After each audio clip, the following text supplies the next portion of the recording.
Libérez-vous de l'alcool et de la cigarette. Préface. Parmi les informations et les réflexions que vous allez découvrir dans ce petit livre, certaines sont moins douces qu'amères. C'est pourquoi je m'excuse à l'avance des émotions quelque peu mitigées que vous pourriez ressentir à sa lecture.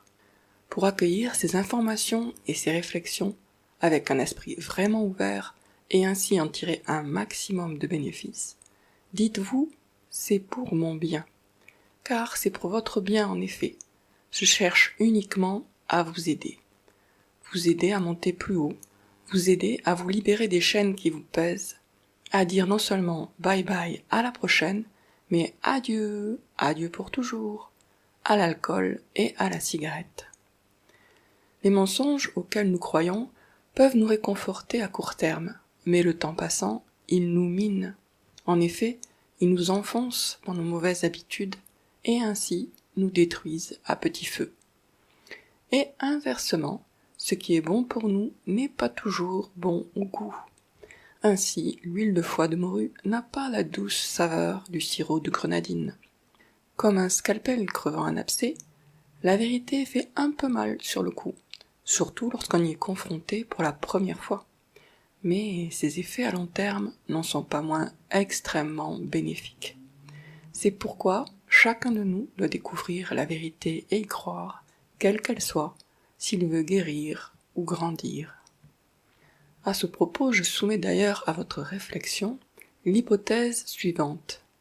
Et si la véritable liberté était réservée à celles et à ceux qui acceptent de subir des petits désagréments immédiats pour obtenir un bonheur moins immédiat, plus lointain, à méditer. Entrons maintenant dans le vif du sujet, les deux ennemis de votre santé et de votre portefeuille dont vous voulez vous débarrasser.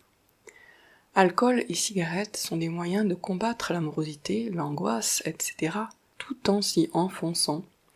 Combattre, car sur le coup, on se sent un peu mieux, sinon personne ne boirait ni ne fumerait. En s'y enfonçant, car, à moyen et long terme, les conséquences sont trop désastreuses pour espérer mieux. Recourir à ces substances est aussi une manière de se suicider lentement, de se tuer sans en prendre consciemment et explicitement la décision. Vous savez déjà que l'alcool est à consommer avec modération et que fumer peut entraîner une mort lente et douloureuse, et pourtant, vous continuez. Ou du moins, c'est ce que je me permets de supposer. Si ce n'est pas le cas, et que c'est animé par une curiosité toute désintéressée que vous lisez ce livre, je vous en félicite. Vous voulez comprendre pourquoi vous obstinez dans une route qui n'est pas la bonne? Vous voulez changer de direction? Vous voulez arrêter définitivement l'alcool et la cigarette, vivre sans épée de Damoclès suspendue au-dessus de votre tête, de vos poumons, de votre foie? Alors, vous êtes dans le bon livre.